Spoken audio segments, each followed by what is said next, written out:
सोसायटीतून एक हृदयद्रावक घटना समोर आली आहे।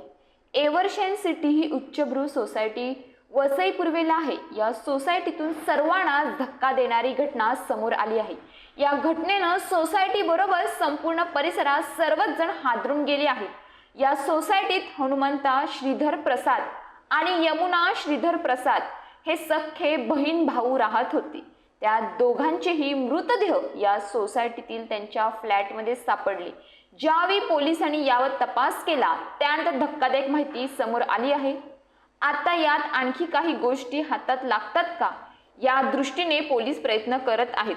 40 वर्षीय हनुमंता श्रीधर प्रसाद आणि 45 वर्षीय यमुना श्रीधर प्रसाद असे यांची नावं आहेत। हे दोघेही सख्खे बहीण भाऊ होते, शिवाय हे अविवाहित होते। वसई पूर्वेच्या एव्हरशेन सिटी मधील मंगलवदन सोसायटीमध्ये हे गेल्या अनेक वर्षापासून राहत होते। ही सोसायटी उच्चभ्रू लोकांची सोसायटी म्हणून परिचित आहे। या सोसायटीतल्या फ्लॅटमध्ये हे दोघे राहत होते। गेले काही दिवस त्यांचा फ्लॅटचा दरवाजा हा बंद होता। घरातूनही काही आवाज येत नव्हता। मात्र घरातून अचानक दुर्गंधी येऊ लागली। त्यामुळे सोसायटीत राहणारे हैराण झाले। दरवाजाही कुणी उघडत नव्हते। त्यामुळे काहींना संशय आला।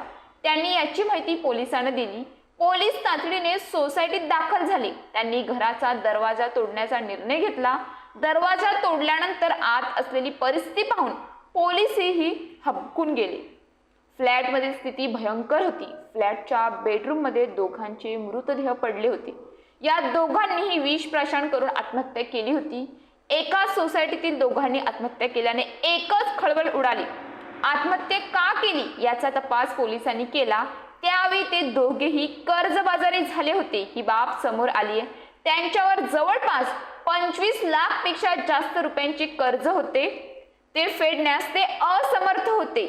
त्यातून अखेर त्यांनी आपले जीवन संपवण्याचा निर्णय घेतल्याची माहिती आचोळे पोलिसांनी दिली आहे।